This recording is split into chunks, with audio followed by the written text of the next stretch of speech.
मैं सुरेंद्र कुमार आप सभी प्यारे छात्रों को प्रेम सरलोली यूट्यूब चैनल पर हार्दिक स्वागत करता हूँ।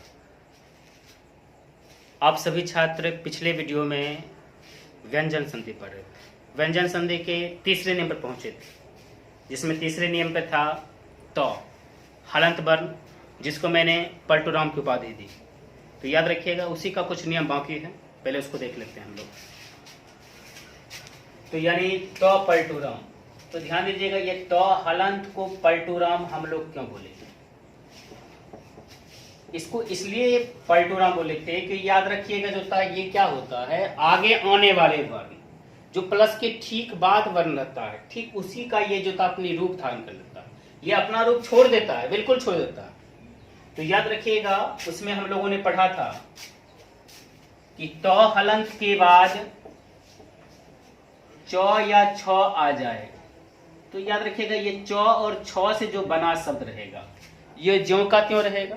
ये ज्यों का त्यों, ज्यों का त्यों का मतलब क्या, यानी जैसे लिखा रहेगा उसको वैसे ही लिख दीजिएगा, उसको चेंज मत कीजिएगा उस शब्द को जो था। हाँ, इसको केवल चेंज कर देना है कि तो हलंत नहीं लिखकर उसके स्थान पर चौ हलंत लिख देना है। तो हलंत नहीं लिखकर उसके स्थान पर चौ हलंत लिख देना है। और दूसरा नियम इसी में बताए थे कि तो हलंत के बाद यदि जौ या झ आ जाएगा, जौ या झ आ जाएगा, ठीक है। जरूरी नहीं है कि जौ या झ आए, आधा भी आ सकता है जौ। तो याद रखिएगा, इससे बने शब्दों को थोड़ा भी कुछ नहीं करेंगे, ज्यों का त्यों लिख देंगे, केवल तो हलंत को नहीं लिखकर इसके स्थान पर जौ हलंत लिख देंगे। क्या करेंगे? जौ हलंत लिख देंगे। अब ध्यान दीजिएगा, उसके बाद नियम क्या था, तो हलंत के बाद, तो हलंत के बाद तो या ठो यदि आ जाएगा तो फिर उसको भी वही करना है, प्लस के ठीक बाद वाले शब्द को चेंज नहीं करना है। प्लस के ठीक बाद वाले शब्द को चेंज नहीं करना है। चेंज नहीं करने का मतलब ज्यों का त्यों लिख देना है। तो बताइए इसके स्थान पर क्या हो जाएगा, तो हलंत हो जाएगा। उसी के नियम में थोड़ा सा कारगर नियम हम लोग आगे बढ़ते हैं। यदि तो हलंत के बाद लो आ जाएगा तो क्या करेंगे, तो हलंत के बाद लो आ जाएगा, इस लॉ से बने शब्द को हम लोग थोड़ा भी चेंज नहीं करेंगे, ज्यों का त्यों लिख देंगे, केवल तो हलंत को नहीं लिखकर इसके स्थान पर लॉ हलंत लिख देंगे। चलिए इसका कुछ उदाहरण देख लेते हैं। तो सबसे पहला उदाहरण है उत्प्लस लेखा। उत्प्लस लेखा। आप कहिएगा सर, हाँ समझ गए सर, इस शब्द को थोड़ा भी चेंज नहीं करेंगे। हाँ बिल्कुल चेंज नहीं कीजिए, इस शब्द को थोड़ा भी चेंज नहीं कीजिए। नए हो तो देख लीजिए, हम लिख देते हैं बराबर में करके, ऐसे लाइन खींच दीजिए, लेखा लिख ही दीजिए, लेखा लिख ही दिए, देखिए ये लिख ही दिए, चेंज नहीं करना आपको। और ये तो हलंत को किसमें चेंज कर देना है, लो हलंत में। लो हलंत के कहने का मतलब आधा लो। तो बताइए यहाँ पर क्या करेंगे, आधा लॉ लिखने दीजिए, ये हरस वो लिख देंगे, तो बताइए क्या हो गया, उल्लेख हो गया। बहुत आसान सा नियम है। अब उसके बाद थोड़ा सा ध्यान दीजिएगा, यहाँ पर जो लिखेंगे दूसरा उत्प्लस लासा। अब कहिएगा सर इससे क्या शब्द बनेगा, तो आप लोग समझ गए होंगे, इस शब्द को ज्यों का त्यों, इस शब्द को ज्यों का त्यों, प्लस के ठीक बाद वाले शब्द को ज्यों का त्यों हम लोग लिख देंगे। तो बताइए इस तरह लाइन खींच दें, लासा लिख देंगे ना, लासा। इससे पहले आधा लॉ लिख देंगे, क्योंकि इससे तो हलंत जो था आधा लॉ बन जाएगा। यहाँ पर हरस बू दे देंगे तो क्या हो गया, उल्लासा हो गया। क्या हो गया, उल्लासा हो गया। अब उत्प्लस तत्प्लस लीना, इसको जरा बना ट्राई कीजिए पहले आप लोग, तत्प्लस लीना बना ट्राई कीजिएगा जो होता है, देखिए बना ट्राई कीजिए। तो उम्मीद है कि बना लिए होंगे। बना लिए होंगे कैसे, यहाँ पर जो होता है इस शब्द को ज्यों का त्यों लिख दिए होंगे, लीना को ज्यों का त्यों लीना लिख दिए होंगे, ठीक है, लीना लिख दिए होंगे। अब आप लोग क्या किए होंगे, इसके आधा आधा। कितने विद्यार्थी ये समझते हैं कि देखो लल लल, ये लल लल लल हो जाता है, बिल्कुल सही बोल, लल लल हो गया। तो बताइए यहाँ पर तो होगा तो क्या हो जाएगा, तल्लीना हो गया। क्या हो गया, तल्लीना हो गया। ये तो हलंत के बाद लो आए तो क्या हो जाता है, लो होता है। और एक नियम तो और हम बताए थे उस दिन, जो तय रखेगा, तो हलंत के बाद यदि डो मिल जाएगा, ये डो से बने शब्द को चेंज नहीं करना है, केवल तो हलंत का स्थान पर क्या करना है, डो हलंत दे देना। क्या करना है, डो हलंत। उसका भी कुछ उदाहरण समझ लीजिए। जैसे उत्तजोर डयन, उत्तजोर डयन या डैनम लिख देता हूं। अब बताइए इस शब्द को आप क्या चेंज करेंगे? बोलिएगा सर नहीं चेंज करेंगे, तो चलो लाइन खींच के लिख ही देते हैं इस शब्द को, डैनम लिख दिए।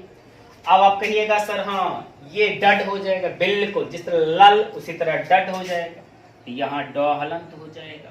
अब यहाँ रस कुछ देंगे, ठीक है। अब वहां पर जो था दूसरा उदाहरण समझिए, उत प्लस डीन, उत प्लस डीन ऐसे रहेगा, डीन लिखा रहेगा। अब मुझे एक चीज बताइए, इस शब्द को ज्यों का त्यों लिख देंगे, तो डीन लिख देंगे, ज्यों का त्यों लिख दिए। अब यहाँ तो हलंत का स्थान पर क्या हो जाएगा? डो हो जाएगा, तो बताइए क्या हो जाएगा? उड्डीन हो जाएगा। क्या हो जाएगा? उड्डीन हो जाएगा। अब देखिए एक ऐसे नियम, यानी अब जो अपने आप में जो अभी हम बताएंगे दो नियम, वे अपने आप में खास हैं, विशेष हैं, याद रखिएगा। खास क्या है इसमें? देखिए तो हलंत के बाद यदि तालब स्व मिल जाएगा, तो हलंत के बाद तालब स्व मिल जाएगा, तो एक तरह कहिए प्लस के ठीक पहले प्लस के ठीक बाद ये दोनों वर्ण को आप दोबारा नहीं लिखेंगे, ठीक है ना। और प्लस के तो हलंत के बाद यदि हो आ जाएगा तो ये दोनों वर्ण को आप नहीं लिखेंगे। तो कहिएगा सर इस दोनों वर्ण के बदले में क्या लिख देंगे? चच लिख देंगे। इसके बदले में क्या लिख दीजिएगा? धद लिख दीजिएगा। क्या लिख दीजिएगा? धद। हो सकता है कि इसको आपने आता होगा तो यहाँ ध्यान दीजिएगा, जो सही से नहीं दिखता होगा तो चच समझिए, यहाँ पर क्या समझिए? धद समझिए, यहाँ पर क्या समझिए? धद समझिए। तो यानी जो होता है कुछ नियम उदाहरण देख लेते हैं, उदाहरण देखेंगे तो अच्छी तरह समझ में आ जाएगा। जैसे उत्तजोर श्वास, उत्तजोर श्वास, श्वासा, उत्तजोर श्वासा, तत्जोर शिवा, तत्जोर शिवा, तत्जोर शिवा, मतजोर सीरा, मतजोर सीरा, मतजोर सीरा, मतजोर सरा, मतजोर सरा, मतजोर सरा। अब ध्यान दीजिएगा, तो ध्यान दीजिए यहां पर मैंने क्या बोला था, जरा नियम पर समझिए। तो हलंत के बाद तालब सो आए तो ये दोनों अक्षर लिखे जाए नहीं लिखे जाएंगे, यानी ये दोनों वर्ण नहीं लिखेंगे। तो हलंत भी नहीं लिखा जाएगा, तालब सो भी नहीं लिखा जाएगा। तो हलंत भी नहीं लिखा जाएगा, तालब सो भी नहीं लिखा जाएगा, तो इस दोनों के बदले क्या लिखा जाएगा? चच। चलिए पहले वही काम करते हैं, चच सब में लिखते हैं। यहां लिख देते हैं उच्च, यहां लिख देते हैं टच, यहां लिख देते हैं मच, ठीक है ना, यहां लिख देते हैं मच। आप लोग समझ गए होंगे मैंने ऐसा क्यों किया, क्योंकि प्लस के ठीक पहले क्या था? तो हलंत था। प्लस के ठीक बाद क्या था? तालब सो। अब यहाँ पर तालब सो आधा है तो इसमें हलंत दे देते हैं, और कहीं पर आधा नहीं है, लेकिन यहाँ पर मात्रा हरस भी, यहाँ पर हरस भी, तो हरस भी की मात्रा लगा दीजिए, यहाँ भी हरस भी की मात्रा लगा दीजिए। अब बचा क्या है देख लीजिए, इसमें वासा तो उच्छवासा, इसमें बचा क्या है? ठीक है ना, ब तो तच्छीवा, इसमें क्या? र तो मच्छीरा, और इसमें क्या? र तो क्या हो जाएगा जी? र हो जाएगा तो मच्छरा हो गया। क्या हो गया? मच्छरा हो गया। अब हम देखिए यहाँ जो जगह दिए हैं या यहाँ ले लेते हैं, सब सच यहाँ ले लेते हैं इसका उदाहरण। यहाँ जब लेंगे हम लोग तो यानी जो था कुछ इसका उदाहरण लेंगे, ह वाला। तो पहला ले लेते हैं उत प्लस हारा, ठीक है। दूसरा ले लेते हैं उत प्लस हरनम, ठीक है। तीसरा ले लेते हैं पत्तजोर हती, पत्तजोर हती, पत्तजोर हती। उसके बाद ले लेते हैं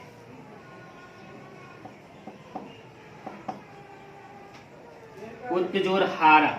अब देखिए इसमें क्या होगा, इसमें ये नियम लागू होगा, तो हलंत और ह दोनों वर्ण को क्या करेंगे? दोबारा नहीं लिखेंगे, इसके बदले में क्या लिखेंगे? धद लिख देंगे। तो चलिए इस तरह मतलब हो जाएगा उद्ध, इसमें हो जाएगा उद्ध, इसमें क्या हो जाएगा? पद, इसमें क्या हो जाएगा? उद्ध, इसमें क्या हो जाएगा? उद्ध। यानी तो हलंत और ह के बदले मैंने लिख दिया धद लिख दिया। अब यहाँ पर देखिए क्या, आकर की मात्रा, आकर और र, तो क्या हो गया? उद्धारा। यहाँ रनम है तो रनम लिख देंगे तो क्या हो जाएगा? उद्धरणम। यहाँ ती है तो ती लिख देंगे तो क्या हो जाएगा? पद्धति। और यहाँ आकर र विसर्ग, उद्धारा हो गया। ये नियम आप समझ लिए होंगे, इसे लिख लीजिए।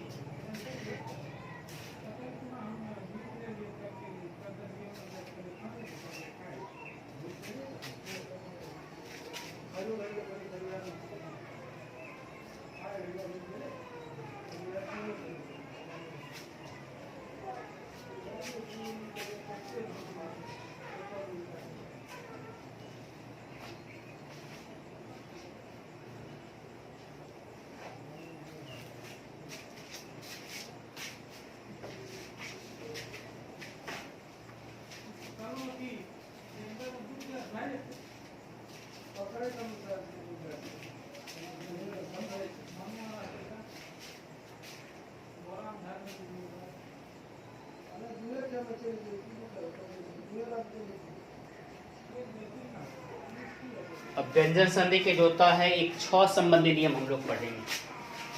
ये 6 संबंधी नियम पढ़ेंगे, 6 संबंधी नियम, जिसमें एक नया वर्ण आपको क्या बनेगा, 6 बनेगा। तो ध्यान दीजिएगा, इसमें नियम क्या समझते हैं, अ, आ या हरस बी या हरस उ के बाद, ठीक है ना, याद रखिएगा, यानी अ 6 संबंधी नियम हो गया, अ, आ, हरस बी या हरस उ के बाद जब भी 6 नजर आ जाएगा तो याद रखिएगा इस दोनों के बीच में एक नया वर्ण बनेगा, इस दोनों के बीच में एक नया वर्ण अपने आप आ जाएगा, जिसको बोलते हैं चौहलन। क्या बोलते हैं, चौहलन। चौहलन आएगा। देखिए कुछ उदाहरण समझ लीजिए। जैसे अगर आपको कह दिया जाएगा वृक्ष प्लस छाया, आपको कुछ नहीं करना है, इस शब्द को ज्यों का त्यों लिख दीजिए, इस शब्द को भी ज्यों का त्यों लिख दीजिए। केवल इस प्लस के स्थान पर, केवल इस प्लस के स्थान पर चौहलन दे दीजिए, आधार चौथ दीजिए। अब यहां पर दे देंगे तो बताइए क्या हो जाएगा, वृक्ष छाया, यानी मैंने क्या किया, केवल इस चौहलन को लिख दिया, ठीक है ना। अब 100 प्लस छंद जो देखते हैं, 100 प्लस छंद जो देखेंगे, 100 प्लस छंद देख लीजिए। अब 100 प्लस छंद जो देख लेंगे तो इसके स्थान पर क्या लिख देंगे, तो आप लोग समझ गए होंगे, जो था चौ लिख देंगे। तो बताइए 100 छंद हो गया, ठीक है, ये समझ गए होंगे। अब यहाँ लेते हैं आकर की मात्रा वाला। यदि मैं बोलूंगा आ प्लस छादनम, ऐसा लिखेंगे, आ प्लस छादनम। आप कहिएगा बस इसके स्थान पर क्या करेंगे हम लोग, बिल्कुल सही बोले, चौ लिख देंगे। तो क्या हो जाएगा, आच्छादनम हो जाएगा। क्या हो जाएगा, आच्छादनम। उसके बाद बी प्लस छेद, बी प्लस छेद। अब मुझे बताइए क्या हो जाएगा, इसके बीच में जो था क्या हो जाएगा, चौ हो जाएगा, आधा चौ हो जाएगा। तो बताइए क्या हो जाएगा, विच्छेदा हो जाएगा। क्या हो जाएगा, विच्छेदा। एक और उदाहरण लेते हैं, अनु प्लस छेदा, हरसु की मात्रा वाला लेते हैं, अनु प्लस छेदा। तो बताइए इसके स्थान पर क्या हो जाएगा, यानी चौहलंत हो जाएगा ना। तो क्या हो गया, अनुच्छेदा हो गया, अनुच्छेदा हो गया। तो ये 6 संबंधी नियम, इसे पहले लिख लें।